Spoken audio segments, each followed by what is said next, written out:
Theorem. A geometry statement proved by a chain of reasoning. A postulate in geometry is a rule. A rule can be decided or defined. Take the understanding that a circle has 360 degrees. This has been decided or defined and was created by a human.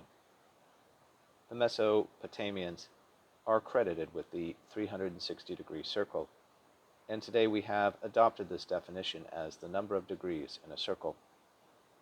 A circle having 360 degrees is a postulate. A theorem, on the other hand, is something that has been proven by a chain of reasoning, using postulates or definitions.